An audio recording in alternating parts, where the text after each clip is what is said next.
السلام عليكم ورحمة الله وبركاته.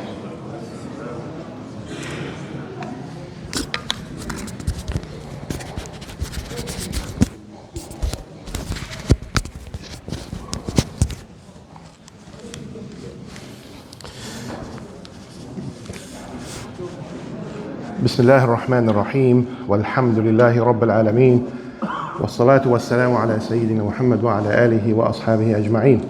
أما بعد. Following last week's lesson on the universe, mashallah, I had quite a bit of engagement, a few messages sent to me, a few videos from scholars that talk about these topics. And I had 3 really good questions asked, and I thought I'll share the questions with you. And I'm really happy to see the engagement, to see that there is real interest in these topics. It's an amazing, it's a refreshing feeling that there is a real need to spread this message, subhanAllah. The first question that I received was regarding life outside of this world. A question from a brother was, is there any life outside of this world? And subhanAllah, there is actually indication in the Quran that answers that question, so we'll be covering that, inshallah. The other question was, Allah subhanahu wa ta'ala reveals in the Quran that He created 7 heavens, sab'a samawat. However, there's also an ayah which reveals that Allah also created 7 earths. And the question from our brother was, where are these earths, and are there any people on these earths? And subhanAllah, there is some hadith narrations from our Prophet Muhammad sallallahu alaihi wasallam which also answer the question. We'll be covering that as well. And the third question was a controversial one, the flat earth theory. Is the earth flat? Is it not flat? And subhanAllah, again, there are indications in the Quran to answer the question about how Allah has spread the earth.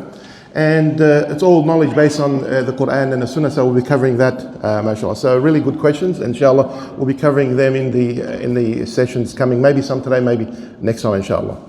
So what I want to do first is, from following last week's explanation of the universe, there were 2 more points I wanted to cover, so we'll cover them today, inshallah, before we move on to the sky above us, because the sky above us is a gem from Allah subhanahu wa ta'ala. It has amazing wonders, and today we'll just tie up the last week's session on the universe. And the first point is, I think I've covered it slightly, but this time maybe a bit more detail. The size of the universe. How big is it? I know scientists are always wanting to reach the edge of the universe, but how big is it really?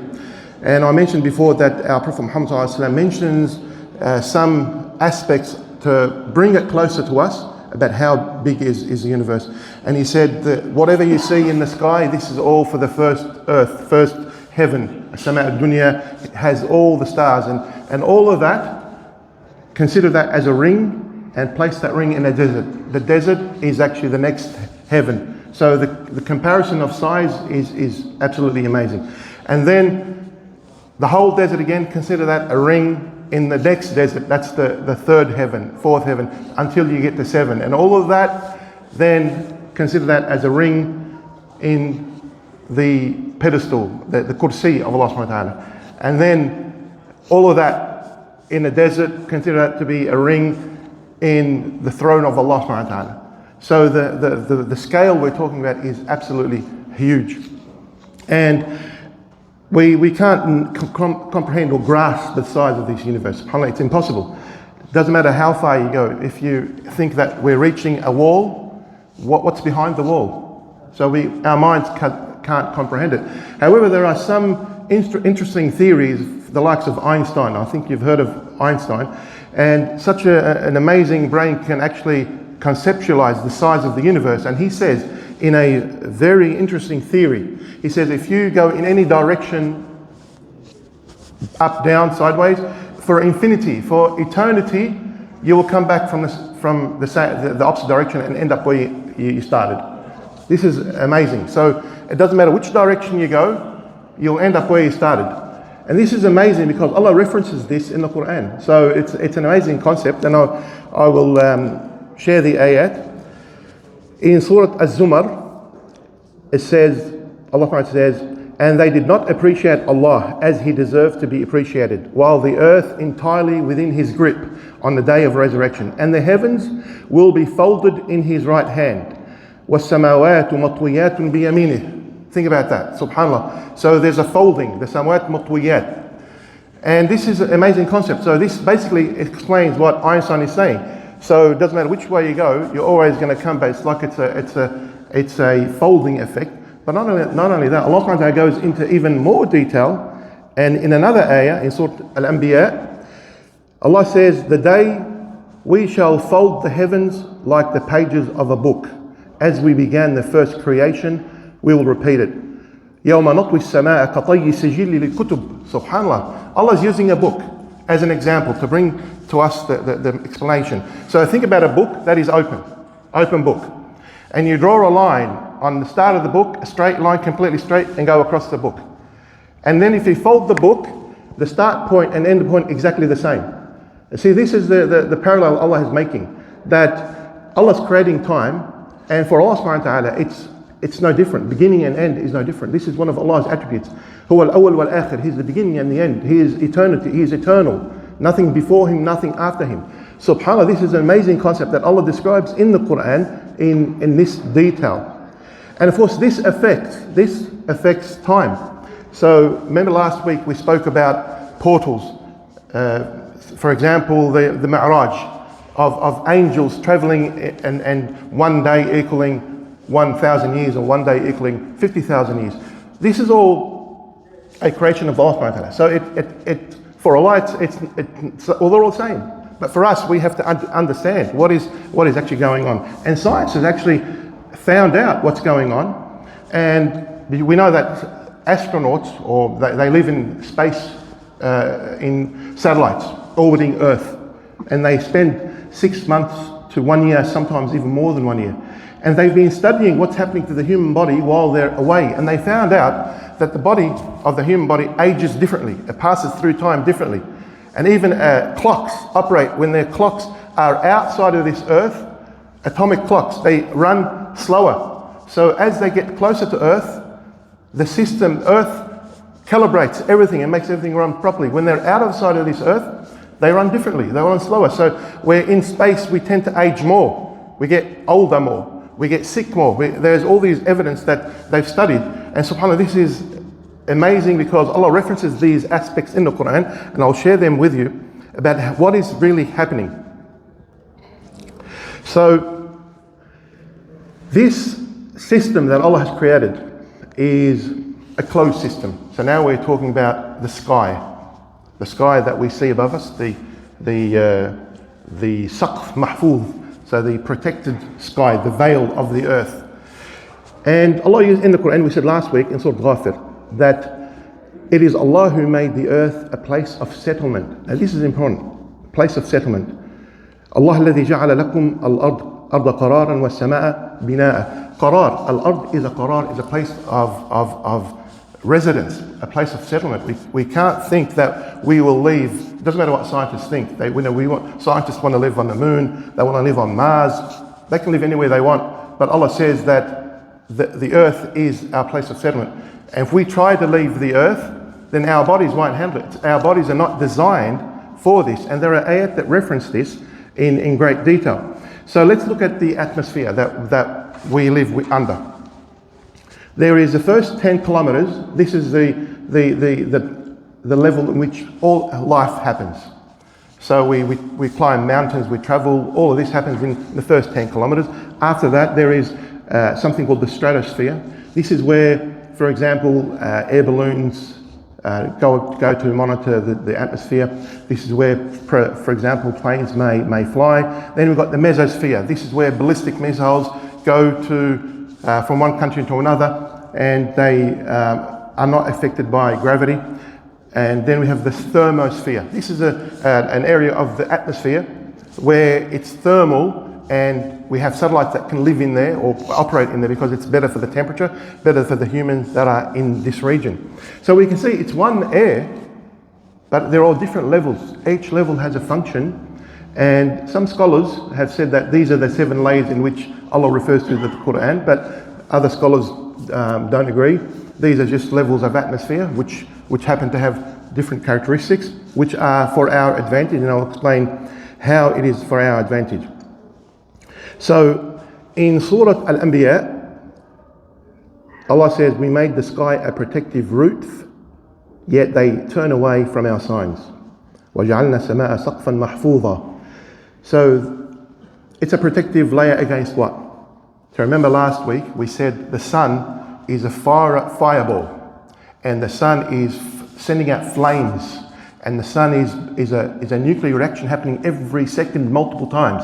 So there is great flames and heat coming from the sun that we can see with our own eyes if we want to really see this. The sun may look yellow, but whatever the color is, white, but there are special telescopes that actually get close up of the sun, and we can see the sun creating amazing flames, and the flames actually follow through and come to Earth. And for those who are into the communications industry, the satellites and receivers and transceivers and all of this, are aware of definitely what the sun flares can do. But if this cover that does not exist, remember we said there are different layers of the atmosphere. One of the layers breaks the meteorites. So these meteorites that come to Earth, one of the layers destroys it because of the heat in that layer, heats up the meteors and makes it into dust. SubhanAllah, this is a clear protective mechanism, and if it wasn't available, what would happen? SubhanAllah, if you look at, all we got to do is look at the moon. The moon, SubhanAllah, has craters all over it. This is because the moon does not have a protective mechanism, and if this was the case on Earth, we wouldn't exist. Simple. And there are many craters in Australia, around the world, that are probably 10 kilometers in diameter, showing the significant impacts that these meteors can create. And there are boundaries. So we know there's a roof. So how far is this roof? Can we reach the roof? Can we penetrate the roof? Can humans get there? And there's a clear ayah in the Quran that gives us the answer. So in Surah Al-Rahman, it says, O nation of jinn and mankind, if you are able to pass beyond the boundaries of the heavens and the earth, then pass. You will not pass except with authority. This is an amazing ayah. It says, it's a challenge. If you want to pass through the boundaries, then do it. We won't be able to do it except with knowledge, with power. And the next ayah after that is amazing. Allah says, يُرْسَلُ عَلَيْكُمْ شَوَاظٌ مِّن نَارٍ وَنُحَاسٌ فَلَا تَنْتَصِرَانِ. There will be sent upon you a flame of fire and copper that is molten, and you will not be victorious. Clear that we will try, but we won't be able to do it. We won't be victorious. It's simple. So, and why not? Because there is great harm outside the system. The system we're in is a locked system. It's a closed system for us to settle on this earth. So we can try and penetrate, but we need great might, great power. So we as humans, we may not be able to penetrate, but there's technologies that have been released into the universe, which shows that humans can't, maybe equipment can. And in this ayah, Allah uses the word يُرْسَلْ عَلَيْكُمْ شَوَاظٌ مِّن نَارٍ وَنُحَاسٌ, copper. Why did Allah want to use the word copper? It's amazing, because copper is one of the metals that resists heat a lot. So it can travel in space at millions of kilometers per hour, and it won't disintegrate. It's very powerful. It won't melt. And this is what Allah is using to do His work.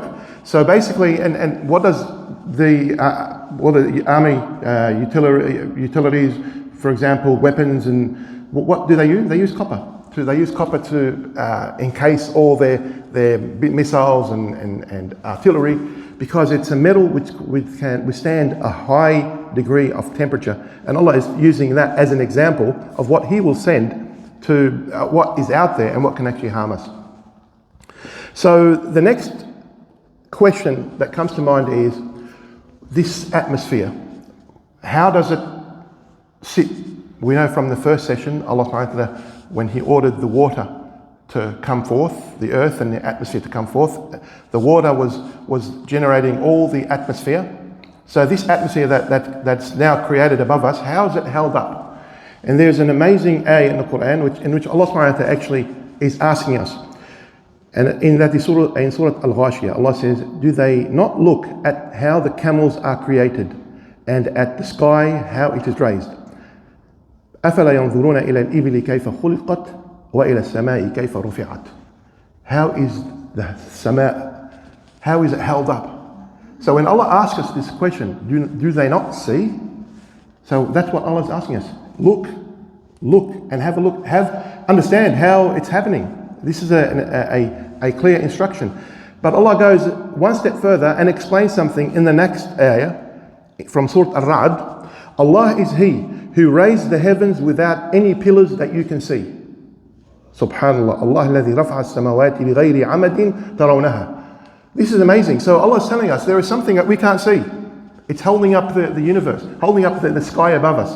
And this is amazing because when people go on camps to the outback or somewhere where it's completely flat, and you look all around, you see the sky meets the land. So it's like a dome that is above you. It doesn't matter. You look up and it seems that you're the center of the world. And there is a dome all around. And how does this dome sit there? And Allah is explaining there are pillars that we can't see that are holding up this sky. But there are places on earth, if we happen to be at the right place, we can see those pillars. And this is amazing. We can see those pillars in the North Pole, where in Greenwich, in Greenland, in Norway, North Pole, where the sun never sets for 6 months, for example. And this is the story of Zulqarnain, which we'll cover as well, inshallah. So in this area, the sun goes through cycles of 6 months there's daylight, and 6 months there is darkness. In the dark times, something amazing happens, and you can Google this and you'll find some amazing images that in the North Pole there's gas emanating from the earth, gases, sulfur gases and all types of gases, and the gas that's rising gets trapped by the magnetic field of the earth. And what happens? When gas gets excited by magnetic field, it lights up, just like neon. Neon lights is a gas tube of different colors. When electricity goes through and creates a magnetic field around the neon glows red, green, blue, and all different colors. And this is the same that Allah has placed in the universe for us. So these columns that start, and there are amazing pictures of columns that start from the earth and go all the way up until the gas finishes, and they're glowing on all different colors, subhanAllah. It is amazing. This is an opportunity for us to see Allah's work. Of course, this only happens when it's night. When it's day, we can't see it. But it's an amazing concept that is on display for us. And the next question is, so how far can we go in this atmosphere? We know we can't go too high. And Allah mentions in the Quran, in Surah Al-An'am, so whomever Allah wants to guide, He enlightens his chest with Islam. And whomever Allah wants to misguide, He makes his chest tight and constricted as though he were climbing into the sky. So look at this, 1400 years ago, over 1400 years ago, Allah is describing that if we try to go up on the sky and climb the mountains, our chest will constrict. Why? Because there is no air. There is no air. The air becomes so thin we can't breathe. We need breathing apparatus. And guess what? SubhanAllah, even planes. We travel from country to country. If it wasn't for the cabin of the plane to be pressurized, we have no idea. We won't be able to travel. So it's the pressure in the plane that generates the oxygen level for us to be able to travel. Otherwise, we can't travel. And we need the tools that generate we need this equipment in place to make us able to travel. So it's an amazing creation that everything has references to it in the Quran, and we just simply have to look for it. So there's just a couple more slides about the sky. In Surah At-Tariq, Allah says, وَالسَّمَاءِ ذَاتِ الرَّجْعِ. SubhanAllah, by the sky which returns. A simple ayah, and Allah is telling us this sky above us returns. Returns what? And if you look at what it returns a lot of things. One of the things it returns is heat. So heat from the sun enters the atmosphere and it's trapped by the earth, and it bounces between the earth and the atmosphere to keep the earth warm. So this nonsense we hear about global warming and the atmosphere is warming up, that's a natural effect of the earth. It's not something that we're creating, it's a natural effect. The scientists just need to understand what is happening. But Allah explains this, that the earth is a returner. returns things. And the other thing the earth the sky returns is rain. There is great ayat in the Quran, we'll cover them next time inshallah, in which Allah talks about the creation of rain. From the moment it evaporates from the ocean, clouds are created, and the clouds are driven to certain points and then release the water. This whole process is the returning aspect of the sky. If it wasn't for this process, if it wasn't for the way the sky is being constructed, then rain will not be possible. And lastly, this is a point maybe for the telecommunication people, the people who understand how satellites work and how dishes work. If it wasn't for the atmosphere, satellites won't be able to communicate because they bounce their signals off the atmosphere. So they bounce and other receivers receive it. If it wasn't for the effect of the atmosphere, we wouldn't be able to communicate. So there are great functions in this atmosphere, protecting us, serving us, and facilitating our communications, and many other functions, which inshallah we'll cover in coming sessions. That's it for tonight, inshallah. Barakallahu bikum wa jazakumullahu khairan. Aqulu qawli hadha wa astaghfirullah li wa lakum. Assalamu alaikum wa rahmatullahi wa barakatuh. Wa iyyakum.